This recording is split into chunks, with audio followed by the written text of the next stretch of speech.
actually gets distorted by the flying crud. The magnetic field should produce a nice even shield around the Earth. But all this crud hitting it tends to blast it backwards. So it'll extend out this way a long ways and towards the sun just a short ways. Electric! Teaching kids every day is a new adventure. They ask questions that I would never have dreamed of asking, and I didn't know the answers to.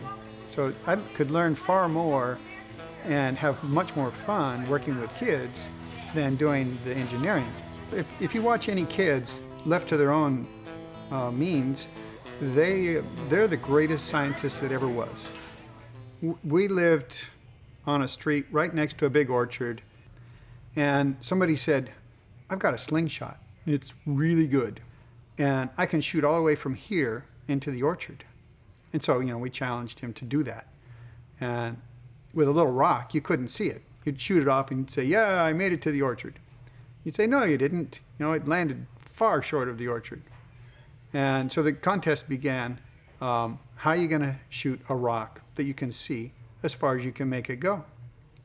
And in our backyard, there was 2 4x4s stuck in the ground. It was like a exercise thing that you could do chin-ups on.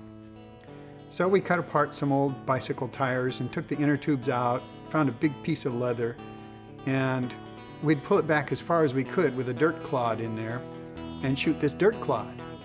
And when we got just the right number of inner tubes and the right number of people pulling back on it and let it go at the right angle, we could shoot over 5 yards. And these are big quarter-acre lots. We could shoot over 5 of these quarter-acre lots way, way, way out into the orchard. That kind of thing is where a whole group of people is working together. You're doing something you're not supposed to do, which makes it far more fun. And you're actually seeing some sort of achievable results. And this was real science. And we were just doing it because it was fun. Most of the people I've talked to will start off with a scientific concept, find some sort of a demo or experiment that relates to it, and give that to the students. What I do is experiment with all sorts of things, activities that children enjoy doing. Then I try to find the science behind it, and then we introduce that to children and create a story on the spot. So ours is pretty much backwards. When you watch children just playing with stuff, they get so excited about it, they can hardly stand it. Like the other day, here in the laboratory, we were having the children play with Van de Graaff generators that make little lightning bolts. And they each got to work with their own Van de Graaff generator.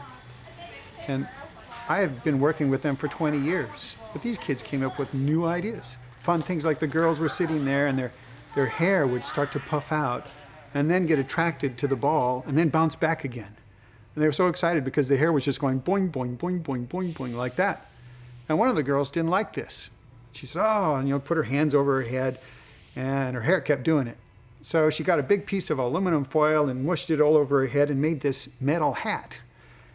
And then pretty soon, she was going, ah, ooh, because the sparks were jumping from the metal to her scalp, to her hair. And the other kids said, oh, wow, that's great. Well, pretty soon, they all had these aluminum foil hats on, some of them with duck-shaped things sticking out the tops. And they could get them to float a little bit above their head, depending on how charged up they got them.